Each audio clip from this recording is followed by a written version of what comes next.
In the late 1970s and early 1980s, the United States Central Intelligence Agency, known as the CIA, believed it had a strong position against its biggest enemy, the Soviet Union.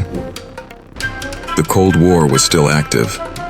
Both sides were spying on each other. Secrets were valuable. Information could change the balance of power between nations. Inside this world of secrecy, trust was everything, and that trust was about to be broken from the inside. This is the story of how the CIA was compromised by one of its own officers, Aldrich Ames. To understand how the CIA was compromised, we must first understand how it worked at the time. During the Cold War, the CIA's main mission was to collect intelligence on the Soviet Union. This included recruiting Soviet officials to spy for the US, protecting the identities of those spies, analyzing foreign threats, preventing enemy spies from entering US systems. The CIA believed its greatest strength was professionalism. Officers were trained to be loyal, disciplined, and careful.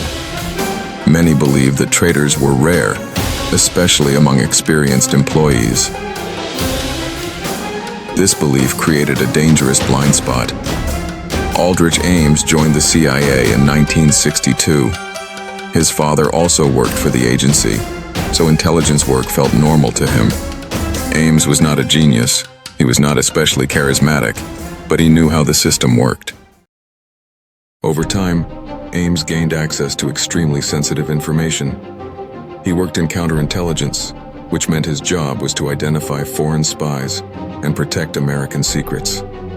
This role gave him something very dangerous: knowledge of who the CIA's Soviet spies were. If that information ever reached the Soviet Union, those spies would be killed or imprisoned. At first, Ames did not look suspicious. His career had ups and downs. He struggled with alcohol.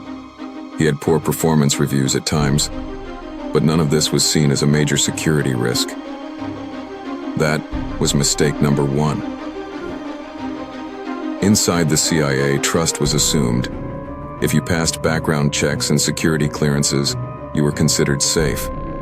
Continuous monitoring was limited. Financial checks were not as strict as they should have been. This meant that once someone was inside, they could move freely. Ames benefited greatly from this culture.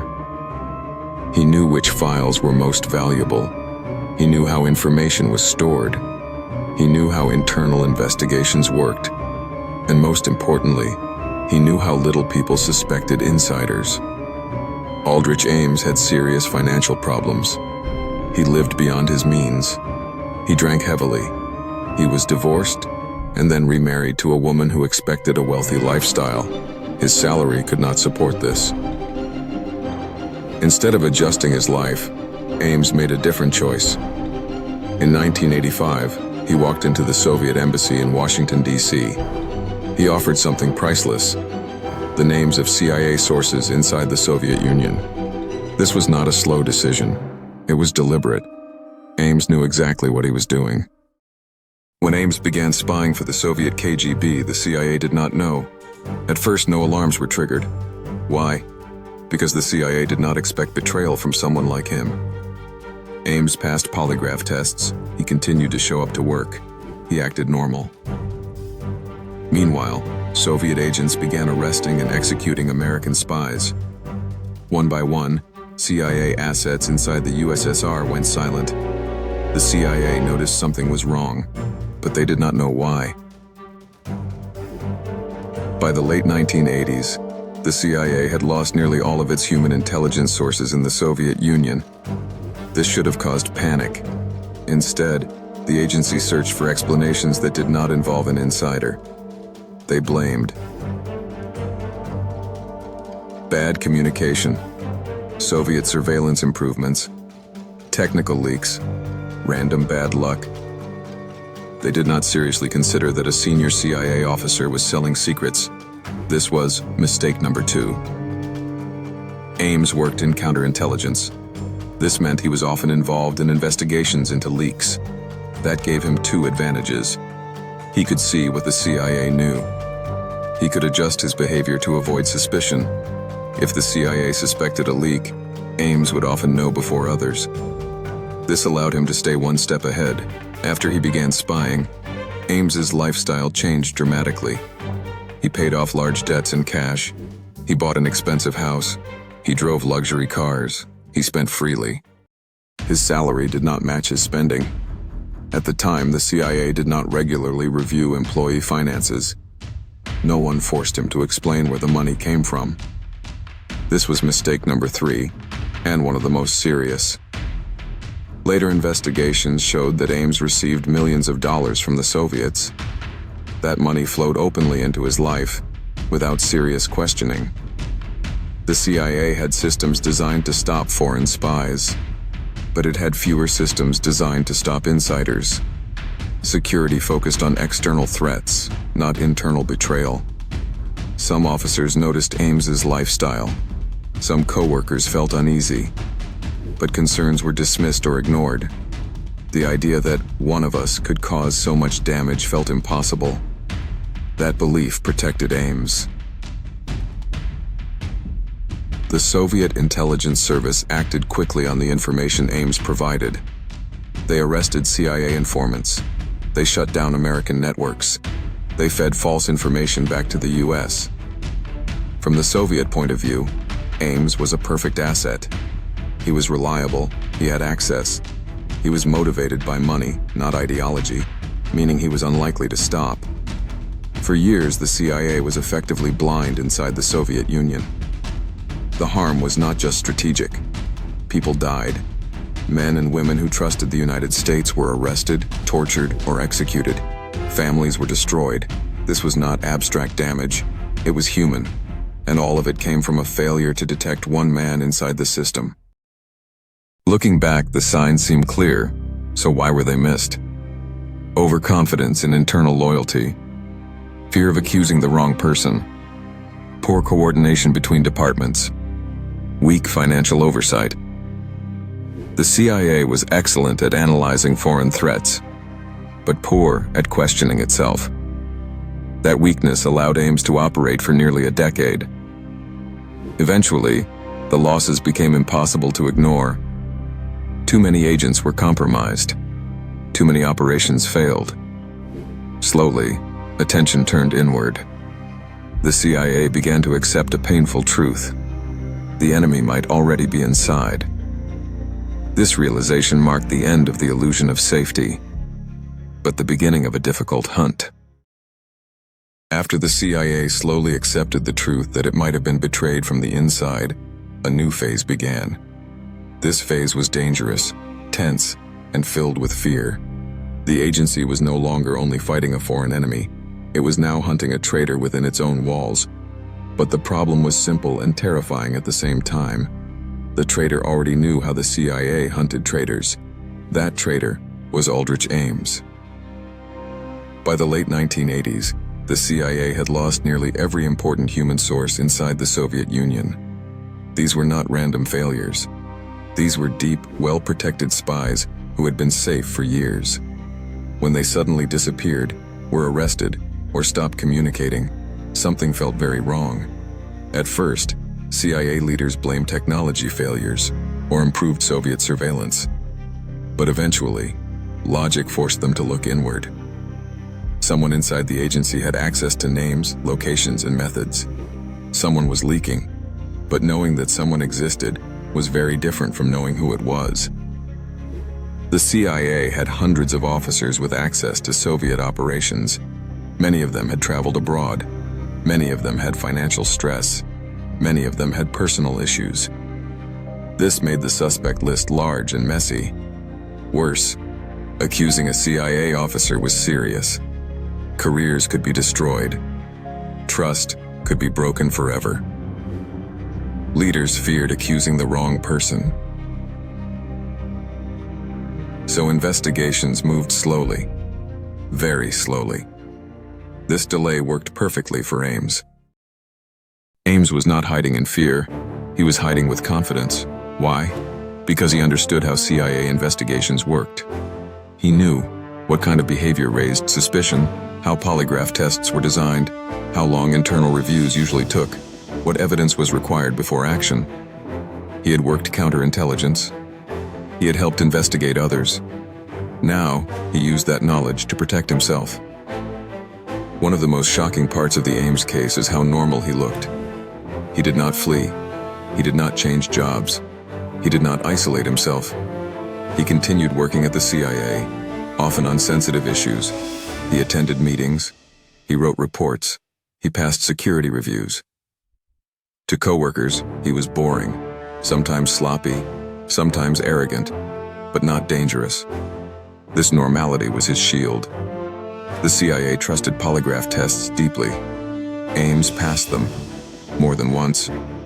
Polygraphs do not detect lies directly. They measure stress. A calm liar can pass. An anxious, honest person can fail. Ames understood this. He prepared. He controlled his breathing. He stayed emotionally flat. Passing the polygraph gave him a powerful defense. Every time suspicion arose, the polygraph cleared him. This created a false sense of safety. As time passed, Ames's wealth became harder to ignore. He bought a large house in cash. He paid off debts quickly. He traveled often. He spent freely. Yet his CIA salary did not explain any of it. Some coworkers noticed. A few quietly asked questions. But there was no strong system in place to investigate finances in detail. Managers felt uncomfortable pressing too hard. Some assumed his wife had money. Others simply didn't want the trouble. This was not one failure. It was many small failures stacked together. Each one protected Ames.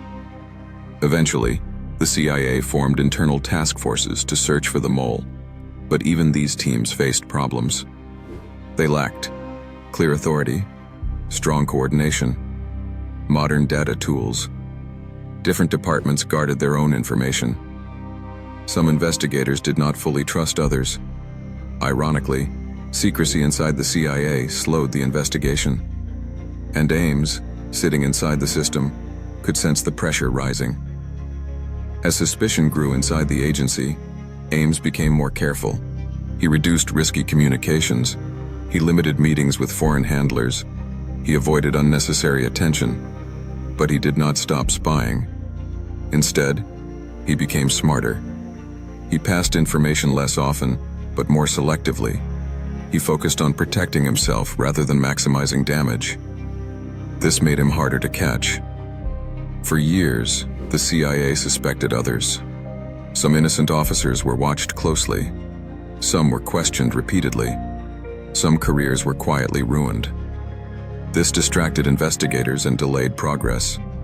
Ames benefited from this confusion. Every day that passed without discovery was a victory. Inside the CIA, morale suffered. Officers feared each other. Trust weakened. Paranoia grew. People wondered, who can I trust? Who might be watching me? This internal damage was almost as serious as the intelligence losses. Ames had not just hurt operations. He had poisoned the culture. Many spies are caught because they panic. Ames did not. Why? Because he believed the CIA would never suspect him strongly enough. He had passed tests. He had seniority. He had access. Most importantly, he believed the CIA did not want to face the truth. And for a long time, he was right. In the early 1990s, things began to change. New investigators joined. New methods were considered. Pressure from outside agencies increased.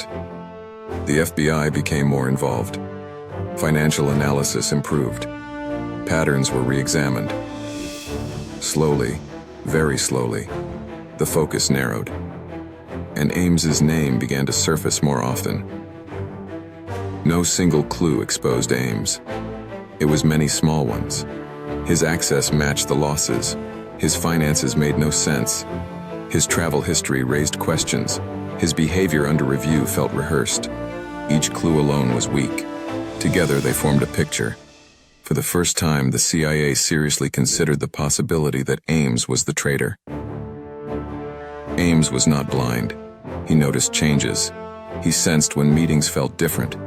He noticed new faces in the office. He realized investigations were tightening, but even then he did not run. Running would have confirmed guilt. Staying calm was still his best move. Ames succeeded for so long because of a perfect storm. He was inside counterintelligence. He understood CIA psychology. He exploited weak financial oversight. He benefited from institutional denial. This was not just one man's crime. It was a system failing to protect itself. Every year, Ames remained free caused more damage. More sources were lost. More secrets were sold. More trust was destroyed. And every delay made the eventual reckoning worse. The CIA was not just hunting a spy. It was racing against its own past mistakes. By the early 1990s, the investigation became focused and serious. Financial records were examined closely. Surveillance increased. Patterns were mapped carefully. Ames was no longer invisible. He was no longer just another name.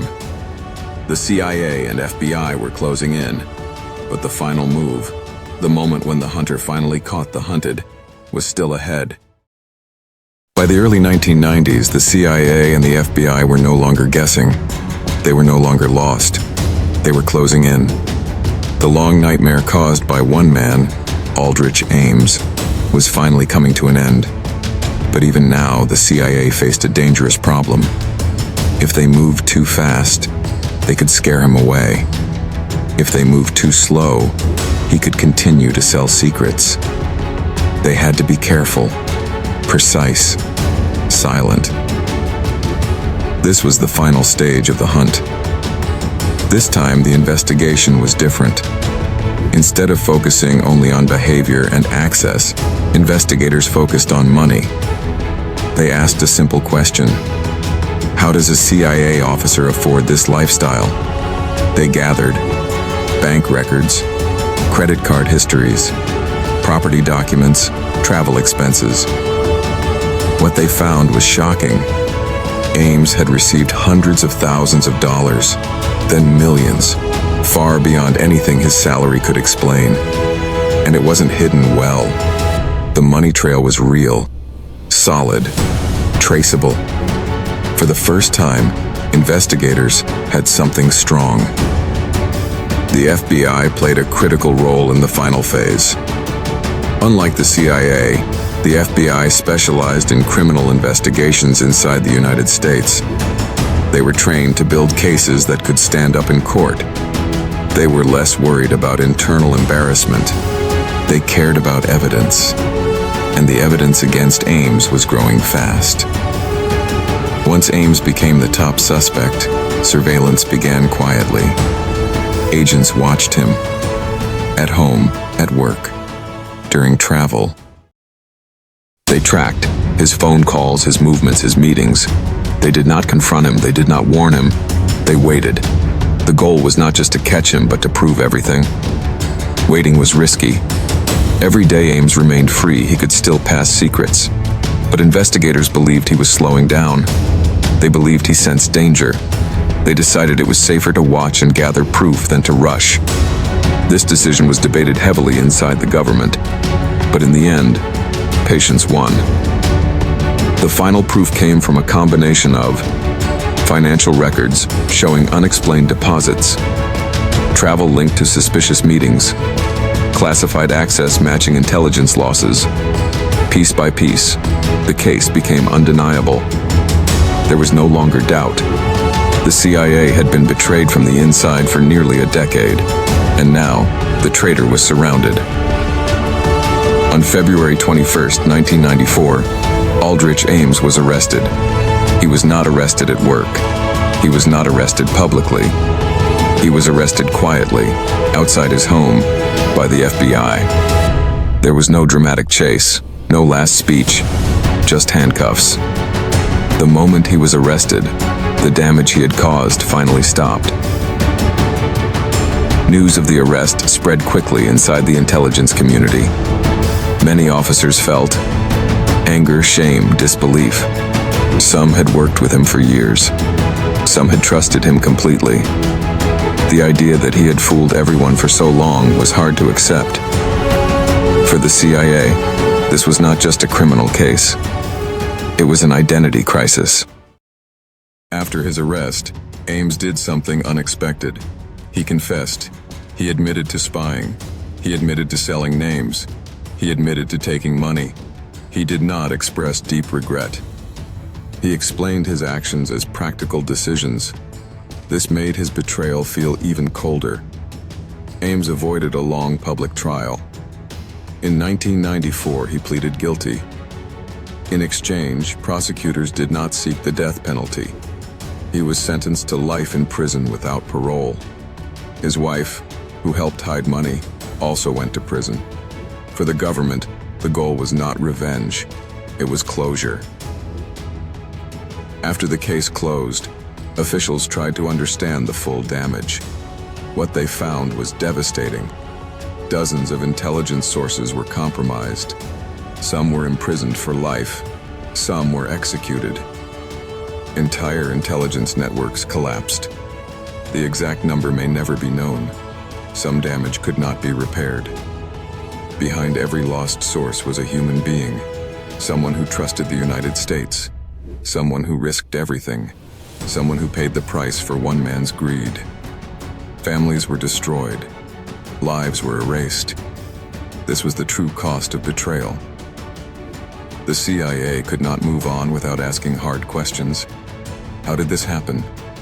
Why did it take so long? What failed? Internal reviews revealed serious problems: weak financial monitoring, overconfidence in loyalty, poor coordination between departments, too much secrecy inside the agency. The CIA had protected its image, but at the cost of security. The Ames case forced reforms. Financial checks became stricter.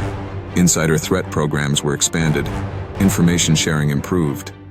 The CIA learned, painfully, that its greatest danger might not come from outside enemies. It might come from within. Ames was not dangerous because he was smart. He was dangerous because he understood the system. He exploited trust. He faced little resistance. He showed that even powerful organizations can fail if they stop questioning themselves. Did Ames beat the CIA? In a way, yes. For nearly 10 years, he outsmarted one of the most advanced intelligence agencies in the world. But the truth is more complex. He did not defeat the CIA alone. He succeeded because the system allowed him to. The Ames case is still taught inside intelligence agencies today, not as a story of clever espionage, but as a warning. A warning about arrogance, blind trust, ignoring small signs. It reminds agencies that loyalty cannot be assumed. It must be protected. Aldrich Ames now spends his life in prison. The Cold War is over, but the lessons remain. One man sitting quietly at a desk caused more damage than many enemies combined, not through force, not through violence, but through betrayal. This case is not just about espionage. It is about systems, people, and denial. It shows how institutions fail, not all at once, but slowly, through small ignored warnings. And it proves one hard truth. Sometimes the greatest threat is not the enemy you fear, but the one you trust.